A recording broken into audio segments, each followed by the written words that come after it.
Take 5. 5 questions to authors and artists. With a common question, we get a personal perspective on what shapes their views.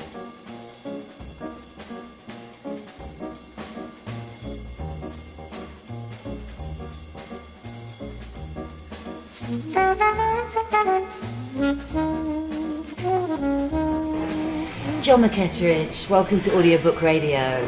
Hello. So what we have is this strand called Take 5, which I know I've already explained about the same 5 questions, but you'll be surprised of the diversity of answers. So let me kick off by asking, is there a book that inspired you to write? Yeah, I would go with Elmore Leonard's novel Swag.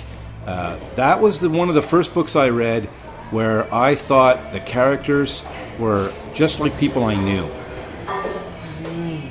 So that was almost an inspiration, the fact that, hey, I know that person, I could write about them too. Yeah, exactly. It made me feel like I could write about the people I knew, and or at least I could write in characters' voices that were familiar to me, and that they might be interesting to other people as well. Yeah, no, I can hear what you're saying. And was there, because Elmore Leonard's kind of a recognized master of the genre. Right, yeah. This was fairly early on. When I read that book was around the late 70s, early 80s. And the thing is, I was working kind of in an industrial job. I was working for a company that sold truck parts, and we dealt with a lot of mechanics and guys who repaired trucks. And in Swag, one of the characters is a car thief from Oklahoma who's just gotten out of jail. And he was an awful lot like my Uncle John, who had just gotten out of jail in Nova Scotia and come out to Alberta to work. And there was another character in the book, Frank, who was a pretty slick car salesman, who was an awful lot like one of the salesmen at the truck parts place where I worked. So they were really familiar characters. How extraordinary. No wonder you had a bit of an epiphany. That just sounds like all the stars lined up to your life. Well, yeah, I was a young guy then. I was in my early 20s, and I had started to write short stories, and I was really, like everybody else, probably every other 20-year-old man in the world, I was writing Hemingway-style stories about young guys and full of angry young man angst. And then when I read Swag, it was a fun book. It was kind of, and the guys were sarcastic and they were funny, and they didn't make jokes that were punchline jokes. They were kind of offhand sarcastic comments, just like the guys I knew. And I saw it as a whole different way of writing in sort of language that was really familiar. Yeah, I can understand why. It kind of struck a chord. Yeah. How remarkable. Is there a book that you wish you'd written? Might it be the same one? It might be, sure, any one of those. Another book, though, that I sometimes read every once in a while, reread every once in a while, is by Ian Banks, and it's called Espadare Street. And it's nothing like Elmore Leonard. It's not crime fiction. It's not even American. It's Scottish, and it's about a guy from a rock band. It's maybe a little bit like Pink Floyd, and it's just a funny book. But it's really about his looking back on his earlier life. And I guess as I've gotten older, I've started to do some of that too. And I really like that one. So is it always the content, or is it a lot to do with the style, or is it a combination of the both?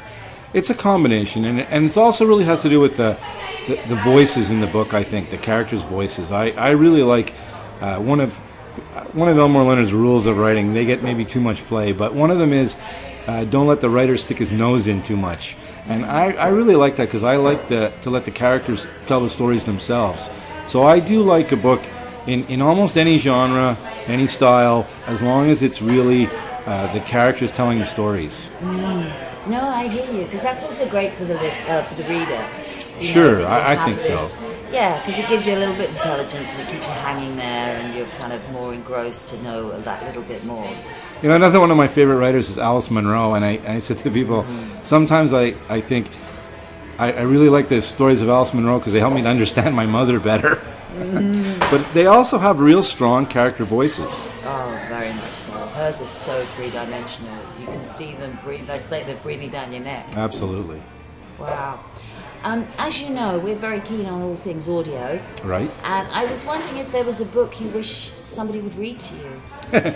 Well, I can tell you the next book that someone is going to read to me in my audiobooks is the new Adrian McKinty novel, In the Morning I'll Be Gone. It's the third in his Troubles trilogy. They take place in Northern Ireland in the early 80s. And I just listened to the first two, and they're terrific. They're absolutely terrific. So it sounds like you're an audiobook convert. You just regularly listen to audiobooks? I do. I like to listen to audiobooks, yeah. And is it, again, all genres? And Yeah, pretty much. I think just before Adrian's, I think I was listening to Philip K. Dick, some of his short stories. It was very good. Okay. And when did this happen, that you started getting into audiobooks? You know, it was probably about 7 or 8 years ago when I got a dog. And I started to walk the dog and listen to the audiobooks. Yeah. But now I listen to them at home as well. Yeah, me too, especially before going to bed, when your eyes are sore and all of that. Do you think there's anything that doesn't belong between the covers of a book? No, I think books especially is a place where we can talk about anything. Although I don't have a problem with a kind of a warning or letting people know what's there, but I think throughout history, books are the way that ideas get passed around, and the way conversations get started.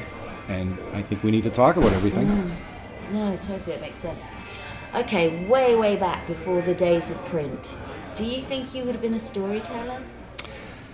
Yeah, I think I might have been, and I think it's maybe I say that because I grew up in a family of storytellers, and none of them were writers. They were just people who could tell a good story. My dad could tell a great story, and my uncles could tell great stories, and it was that kind of a family. My mom even told shorter stories than my dad, but they were pretty good.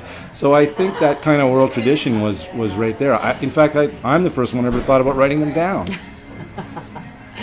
Yeah, so you definitely would have been around that campfire. I think so. Yeah, I look forward to hearing more of your stories. It would be amiss of me not to at least ask you about your latest book. Could you tell us a little bit about that before we're through? Sure. My latest book is called When the World Was Exploding, and there were, in Montreal at that time, there was a terrorist group that were setting off bombs, and there were 2 kidnappings of politicians, and one of them was murdered. And my novel is about a young police constable who's almost a rookie, and he's sort of on the front lines of all that. This is from my novel Black Rock. This is Chapter 1. Constable Eddie Doherty climbed up the ironwork of the Victoria Bridge and said to his partner, standing by the radio car, "Yeah, c'est une bombe." They were halfway between the island of Montreal and the South Shore, cars slowing down but still managing to get past in a single lane. And Gauthier said, "Vachon arrive," as the unmarked black station wagon pulled up behind the radio car, and Gilles Vachon and Robert Malache got out. The bomb squad. John McFetridge, thank you so much. Really appreciate it. Oh, thank you. Cheers.